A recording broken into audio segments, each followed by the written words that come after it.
2 spoon key ஊற்றிக்கிறோம். கொஞ்சம் முந்திரி இப்படி கோல்டன் கலர் ஆன உடனே 1 கப் ரவை நல்லா இந்த நெய்யிலே வறுபடணும்.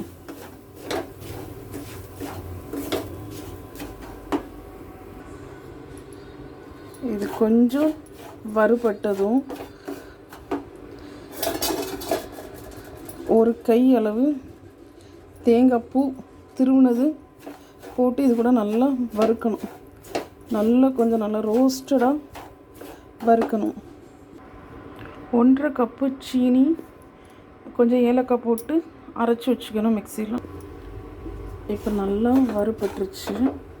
இப்போ நம்ம பொடி பண்ணி வச்சுருக்க சீனி இது கூட ஆட் பண்ணுறோம்.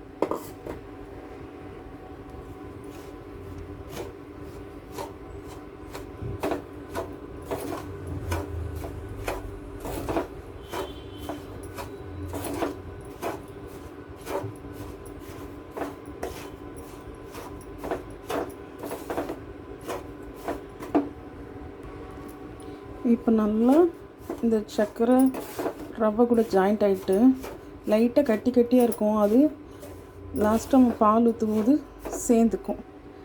இப்போ நல்லா எல்லாம் மிக்ஸ் ஆகிட்டு இப்போ வெதுன்னு இருக்க பால் கொஞ்சமாக ஊற்றிக்கிறோம்.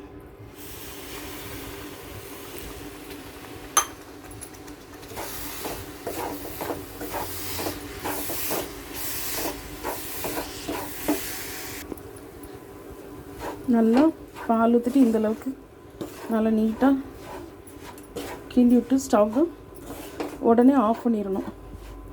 இனிமேல் வேறு தட்டுக்கு மாற்றி ஆற வச்சு கொஞ்சம் வெது கை பொறுக்கிற சூட்லேயே உருண்டை பிடிக்க வேண்டியது தான். இப்போது நல்லா ஆறிடுச்சு. இப்போது உருண்டை பிடிக்க நல்லா வாட்டமாக இருக்குது. கையில் நெய் தடவி உருண்டை பிடிங்க. இனிப்பு உங்களுக்கு ஏற்ற மாதிரி கம்மியாக கூட சேர்த்துக்கலாம். பாதி கூட இனிப்பு சேர்த்துக்கலாம். இதுமாதிரி டேஸ்ட்டாக ஈஸியாக ரவா லட்டு செய்யுங்க.